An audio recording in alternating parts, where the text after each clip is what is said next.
Hello friends, welcome to the new video which is again based on the topic 13 organisms and environment. The video is related with the next unit in the topic, that is habitat and niche. So habitat is the word somewhat familiar to you. Habitat हा शब्द आपण साधारण 8वी 9वी पासून ऐकलेला आहे, अभ्यासलेला आहे. पण नीचे ही जी कन्सेप्ट आहे, it is totally different and totally new concept for us. So let's study step by step about the habitat and नीचे.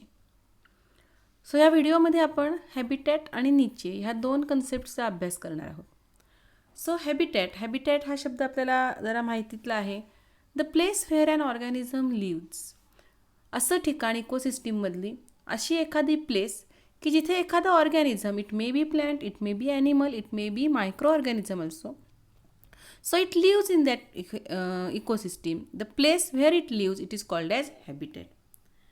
But niche is the concept which is related with the role of that organism in that habitat or in that ecosystem.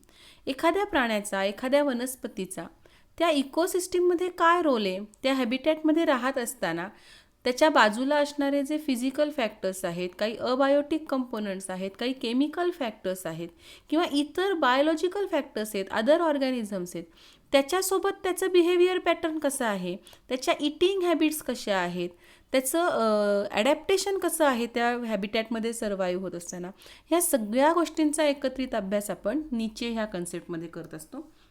So आपण ह्या व्हिडिओमध्ये step by step बघणार आहोत. आपल्या पुस्तकात सुरुवातीला comparative study केलेला आहे. आपण इथे स्टेप बाय स्टेप एक एक युनिट अभ्यासणार आहोत. पहिल्यांदा आपण अभ्यासणार आहोत habitat. So what is habitat? A habitat is the home or location or the place where an organism lives. शेजारी आपल्याला एक इमेज दिसते आहे ज्याच्यामध्ये आपल्याला काही लिव्हिंग ऑर्गॅनिझम्स दिसत आहेत आणि त्या प्लेसमध्ये ते अगदी सुखाने राहत आहेत असं म्हणू शकतो आपण. कारण त्यांना का बरं आपण असं म्हणू शकतो? कारण तिथे त्यांना अबंडंट फूड अवेलेबल आहे, वॉटर अवेलेबल आहे, शेल्टर अवेलेबल आहे, त्यांच्या डे टू डे ॲक्टिव्हिटीजसाठी अबंडंट अशी स्पेस अवेलेबल आहे. So the organism fits in the habitat. It can well survive, well adapted to that habitat when there is abundant amount of food, water is available along with the safe shelter and space. And in such habitat, the organism undergoes adaptation. It survive and reproduce to continue its generation.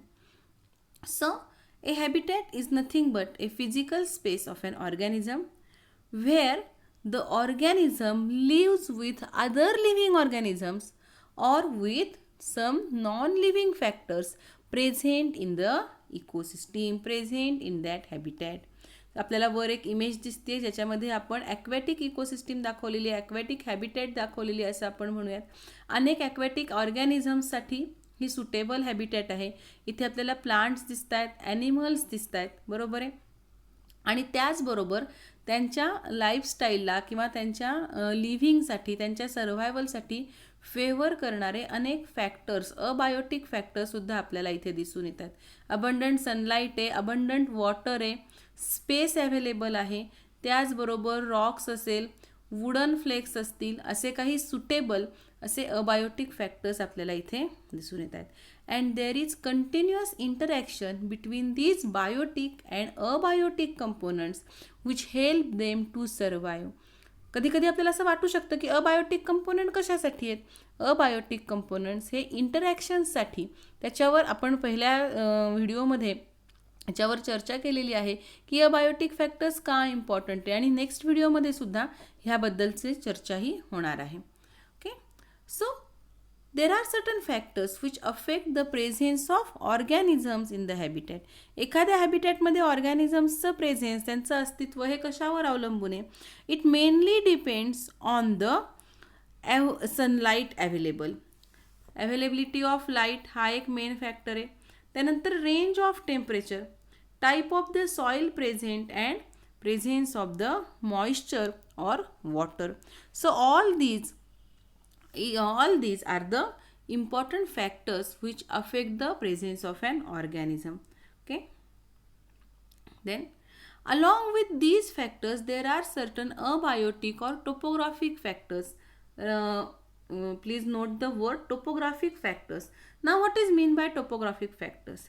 Topographic factors are just like the type of the land or type of the geographical area in which the habitat is present, where it is a plain surface, whether it is a valley, it is a lake or river or hilly region, mountain आहे का terrain आहे, plain surface area आहे, ह्यासारखे काही abiotic फॅक्टरसुद्धा त्या हॅबिटॅटमध्ये present असणाऱ्या ऑर्गॅनिझम्सवर परिणाम दाखवतात.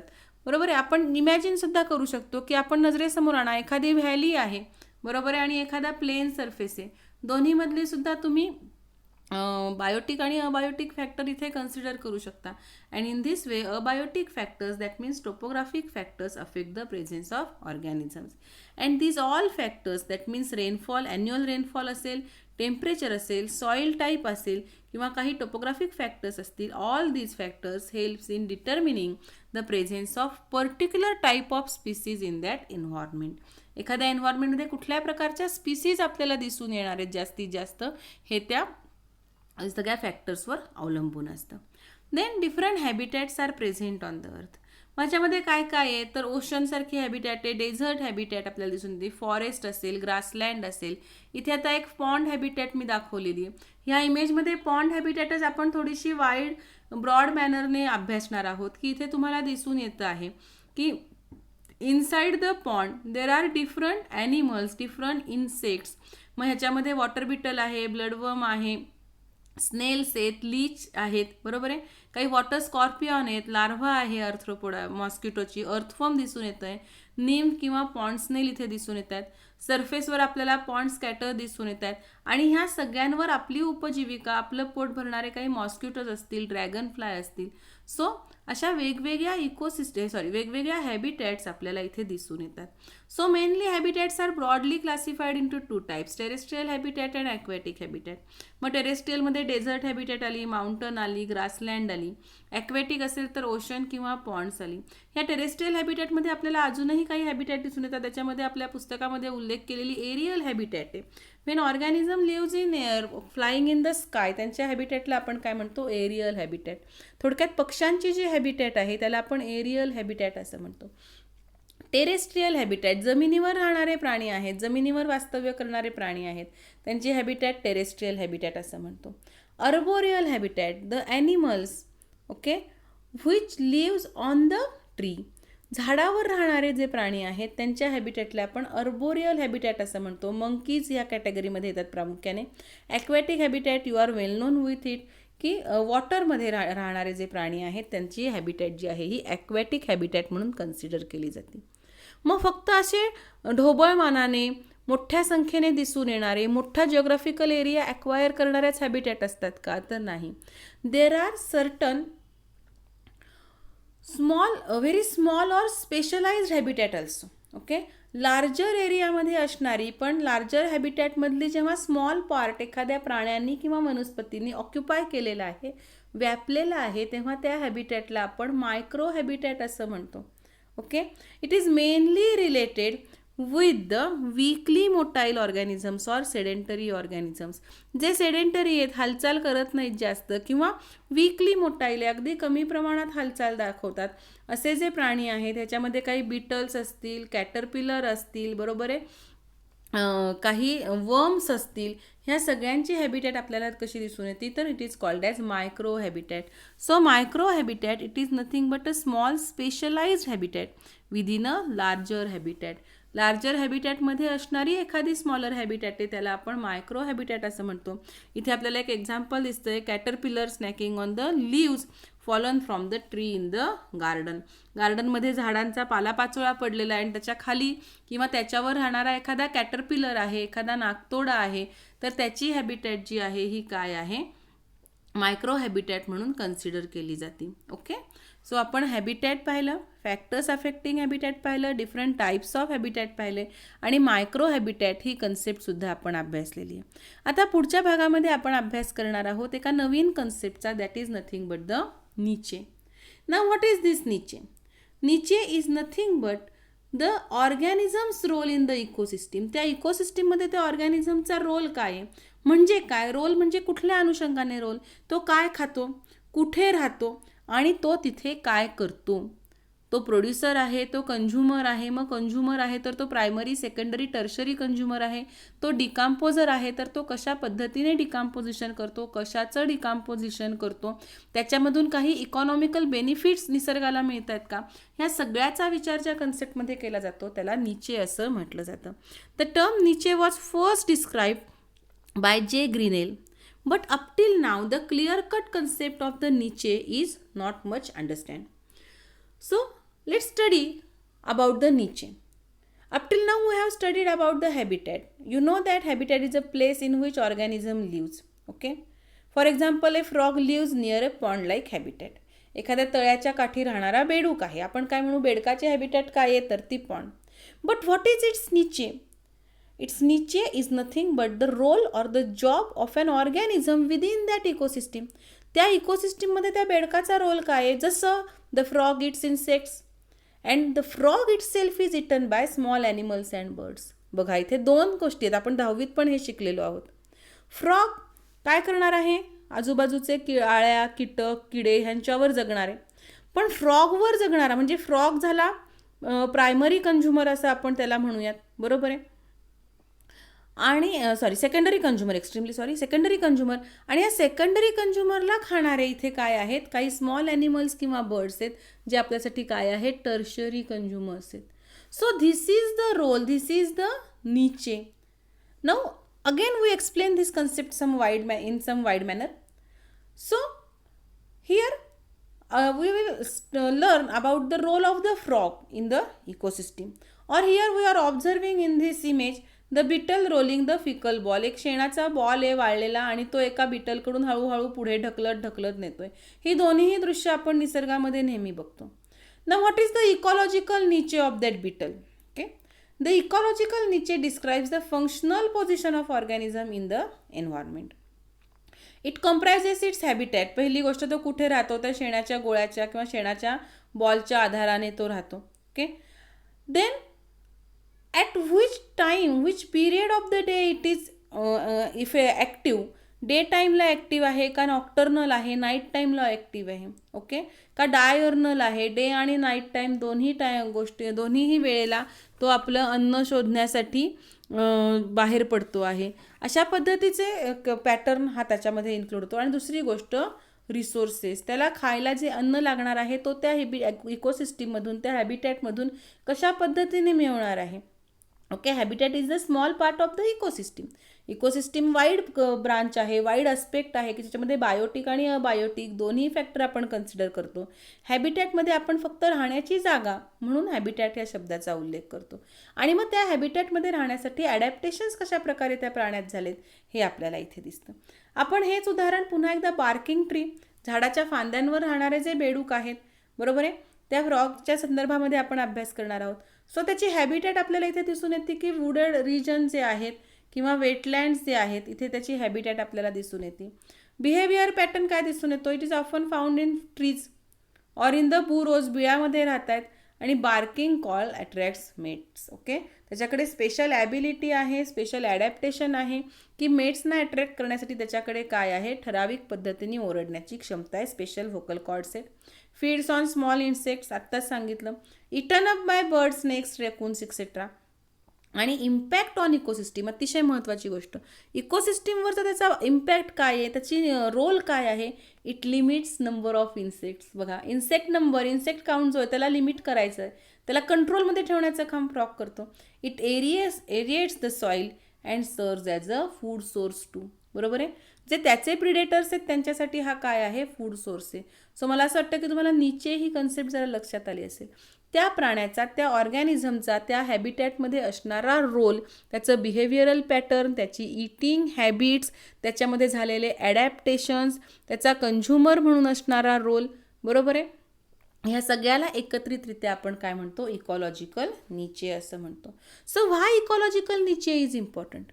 Ecological niche is important because it deals with the flow of energy from one organism to another. Okay, energy flow जो आहे, जो मागच्या व्हिडिओमध्ये आपण बघितलेला आहे, प्रोड्युसर्सकडून कंझ्युमरकडे, मग कंझ्युमरमध्ये प्रायमरी कंझ्युमरकडून सेकंडरी कंझ्युमरकडे, सेकंडरीकडून टर्शरीकडे, हा जो एनर्जी फ्लो आहे हा आपल्याला इकॉलॉजिकल निचेमुळे जास्त प्रॉमिनंटली इकोसिस्टीममध्ये दिसून येतो. इफ निचे इज लेफ्ट व्हेकंट, काही कारणाने एखादी स्पीसीज कमी झाली, निचे व्हेकंट झाला, तर दुसरे स्पीसीज, दुसरे ऑर्गॅनिझम काय करतात, इकोसिस्टीममध्ये त्याची जागा घेतात. But the niche is specific for each species, पण प्रत्येक स्पीसीजसाठी त्याचा इकॉलॉजिकल निचे हा कसा आहे, अगदी स्पेसिफिक आहे, ठरलेला आहे, पर्टिक्युलर आहे. असं का बरं? एकाच हॅबिटॅटमध्ये राहणारे दोन ऑर्गॅनिझम्स हे कधीही एक्झॅक्टली सेम थिंग्स करत नाहीत. दोघांचंही अन्न किडेच आहे, लक्षात घ्या. पण कुठला किडा, कुठल्या प्रकारचे किडे, कुठले स्पीसीज इन्सेक्ट्सच्या त्याचं अन्न आहे, ह्या गोष्टी काय आहेत, निसर्गामध्ये वेगवेगळ्या आहेत. So it is the important thing I am highlighting here. The niche is specific to each species, which means that no two species can share the same niche because no two species do the exactly same things. इथे आपल्याला दिसतं आहे चित्रामध्ये, बरोबर आहे, वेगवेगळे एकाच कॅटेगरीमध्ये, एकाच हॅबिटॅटमध्ये राहणारे हे सगळे प्राणी आहेत, पण त्यांचा निचे मात्र प्रत्येकाचा कसा आहे, वेगवेगळा आहे. Okay. Then if the species creates its own unique niche in the ecosystem, it would helpful in reducing competition for resources among species. तर आपल्याला इथे दिसून येतं की एकच हॅबिटॅट अनेक प्रकारच्या प्राण्यांकडून, एकाच स्पीसीजमधल्या अनेक प्रकारच्या प्राण्यांकडून ऑक्युपाय केलेली दिसून येते. सो एका स्पीसीजचे अनेक ऑर्गॅनिझम तिथे राहत आहेत, बरोबर आहे. सो इथे आपल्याला काय दिसून येते, they have same resources, their demands are exactly same, and so there is competition to obtain the resources. ते फूड असेल, ते शेल्टर असेल, okay. And so as to reduce the competition, त्या प्राण्यांनी पण काय केलेली आहे, त्यांच्यामध्ये काही सोय करून घेतलेली. कशी सोय करून घेतली बघा, अतिशय बोलकी इमेज आहे ही. इथे आपल्याला बर्ड्स दिसत आहेत की जे एकाच झाडावर त्यांचं अन्न आहे, पण काय होतं आहे बघा, Cape May warbler it feeds on the tip of the branches near the top of the tree. ज्या टॉपच्या ब्रांचेस आहेत त्याच्यावर फीड करणारे असे हे बर्ड्स आहेत. So these birds obtain their food from top of the branches.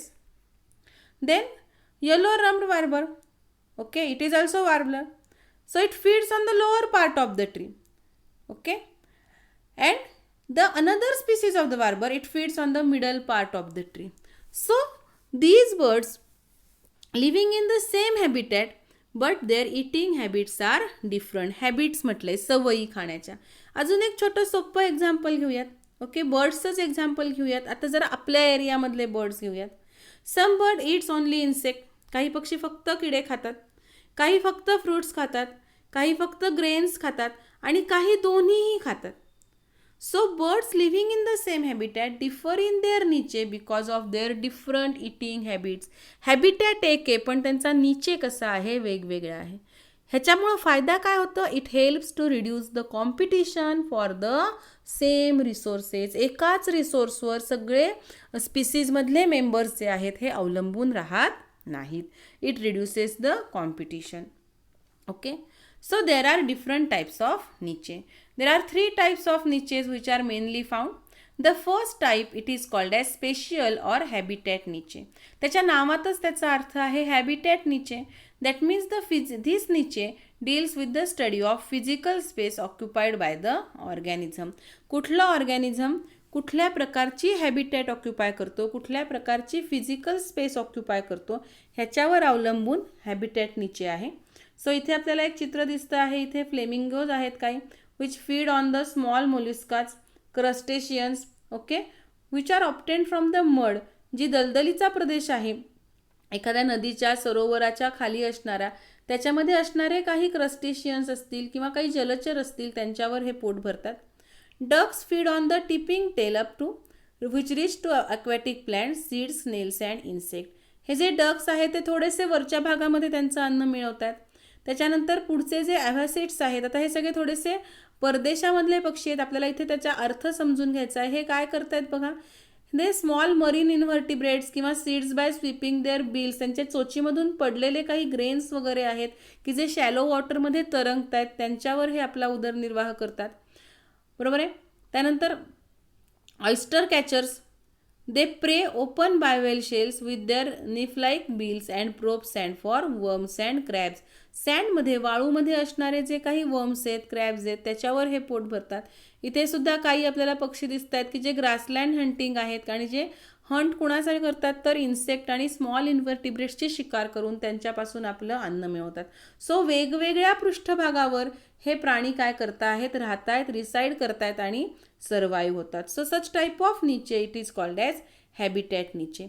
Then trophical niche, it is related with the trophical level of the organism in the food chain. Okay, food चेनमध्ये तो producer आहे का consumer आहे, मग primary consumer आहे, secondary आहे का tertiary आहे का अपेक्स कंझ्युमर आहे. त्याचबरोबर तो हर्बिव्होरस आहे, कार्निव्होरस आहे का ओमनिव्होरस आहे, ह्या सगळ्याचा अभ्यास हा ट्रॉफिकल निचेमध्ये केला जातो. आणि पुढचा आहे तो म्हणजे मल्टी डायमेन्शनल किंवा हायपर व्हॉल्यूम निचे. It is nothing but the position of the organism in the environmental gradient. एखाद्या इकोसिस्टीममध्ये, एखाद्या एन्व्हायरमेंटल कंडिशनमध्ये त्या प्राण्याची जी पोझिशन आहे किंवा त्यांचे नंबर्स आहेत, बायोटिक आणि अबायोटिक कंपोनंट बरोबर होणाऱ्या त्यांच्या इंटरॅक्शन्स आहेत आणि त्यांनी ऑक्युपाय केलेली जी स्पेस आहे त्या एन्व्हायरमेंटमध्ये, it is considered in the hyper volume niche. But mainly for every species there are two niches. One is fundamental niche and other one is realise niche. दोन निचेचे प्रकार हे प्रामुख्याने महत्त्वाचे मानले जातात. The one is fundamental niche and other one is realized niche. Now what is mean by fundamental niche? Fundamental niche is the niche in absence of all competitors. तर बघा, विचार करा, हे शक्य आहे का? एखाद्या इकोसिस्टीममध्ये राहत असताना, एन्व्हायरमेंटमध्ये राहत असताना एखाद्या ऑर्गॅनिझमला कोणीही कॉम्पिटिटर नाही असं होऊच शकत नाही. कारण जर तो प्रोड्युसर आहे तर त्याचं पण डिग्रेडेशन होणार आहे आफ्टर डेथ. जर तो कंझ्युमर आहे तर तो कोणा ना कोणाकडून इटअप केला जाणार आहे. प्रोड्युसर्स हे कंझ्युमरकडून खाल्ले जाणार आहेत. ओके, सो विदाऊट कॉम्पिटिशन ही कन्सेप्टच फिजिबल नाही आहे. So it is highly improper in nature. But what about realise niche? Realise niche is more realistic approach. It is the niche in presence of competition for the resources available in the habitat. एखाद्या हॅबिटॅटमध्ये available असणारे resources, पुन्हा एकदा मी सांगते, रिसोर्सेसमध्ये काय येतं? Mainly food आणि shelter येतं, बरोबर आहे. त्याच्यासाठी असणारी कॉम्पिटिशन आपल्याला त्या निचेमध्ये दिसून येते. त्याला आपण काय म्हणणार आहोत? रिअलाइज निचे असं म्हणणार आहोत. ही इमेज ऑब्झर्व करा व्यवस्थित. इथे आपल्याला काही पक्षी दिसत आहेत, पुन्हा त्याच्यामध्ये काही येलो बिल्ड सॅपसकर्स आहेत. ओके, की जे काय करतायत, सॅपसकर्स नावच कसं आहे बघा, त्याच्या टोकदार चोचीने त्यांनी त्या खोडावर गोल म्हणजे भोकं पाडलेली आहेत. And they suck the SAP. SAP means the fluid conducted by means of the vascular tissue, बरोबर आहे. त्या व्हॅस्क्युलर टिश्यूमधून कंडक्ट होणारं जे फ्लुइड आहे, म्हणजे वॉटरमध्ये डिझॉल्व्ह झालेले मिनरल्स आहेत, ते ॲब्सॉर्ब करून त्याच्यावर हा पोट भरतोय. सॅपसकर म्हटलंय त्याला. हा क्रीपर आहे, brown creeper. It climbs up the trunk and looking for tiny insect. ह्या खोडावर जे काही छोटे छोटे इन्सेक्ट आहेत त्याच्यावर आपली उपजीविका करणारा असा हा क्रीपर आहे. त्यानंतर हा वूड पिकर आहे. It digs deeply into the wood to find large insect. हा याच्यासारखा नुसते बारीक बारीक किडे शोधत नाही, खोडाला पण हा काय करतो? डीपली पेनिट्रेट करतो, डिग करतो आणि त्याच्यामध्ये आतमध्ये असणारे काही अळ्या असतील, किडे असतील तर त्याच्यावर आपलं पोट भरतो. हा white breasted nuthatch climbs down trunk looking for the insects. आणि झाडावर असणारे इन्सेक्ट वगैरेवर उपजीविका करणारा हा व्हाईट ब्रिस्टेड नट हॅच आहे, बरोबर आहे. हे सगळे प्राणी हे आपल्याला काय दाखवत आहेत की त्यांनी आपापल्या उपजीविकेसाठी वेगवेगळे रिसोर्सेस वाटून घेतलेले आहेत. So here competition is still there, but there is distribution of the niche to reduce the competition. So it is the realized niche. So in this way we come across to the point that there is slight differences between habitat and niche. So in short, habitat is the area where species live, interact with each other as well as with the factors, abiotic factors present in that area. The niche is the concept how organism lives or survives in the given environmental condition. Habitat consists of numerous niches, but niche do not contain any component. हॅबिटॅटमध्ये आपल्याला temperature, rainfall यासारख्या काही फॅक्टर्सचा effect दिसून येतो. नीचेमध्ये मात्र आपल्याला प्रामुख्याने काय दिसून येते, flow of energy from one organism to next. माझ्या मते हे सगळे पॉईंट आपण व्हिडिओमध्ये कव्हर केलेत आधी. It's habitat supports the numerous species, numerous many species तिथे आपल्याला एकत्र राहताना दिसून येतात. नीचे सपोर्ट सिंगल स्पीसीज, अतिशय महत्त्वाचा पॉईंट आहे. Habitat is a physical space, niche is the activity perform by the organism at that place. And habitat is not species specific, but niche is the species specific concept. Okay, so every organism has a habitat and a niche. जिथे habitat आहे तिथे niche आपल्याला दिसून येणारच. Okay, so मला असं वाटतं की तुम्हाला ही कन्सेप्ट चांगल्या पद्धतीने समजली असेल. तुम्हाला जर हा व्हिडिओ आवडला असेल तर लाईक करा, कमेंट्स करा आणि चॅनलला सबस्क्राईब करा, जेणेकरून नवीन नवीन व्हिडिओ तुम्हाला अपलोड होत राहतील. Thank you for watching.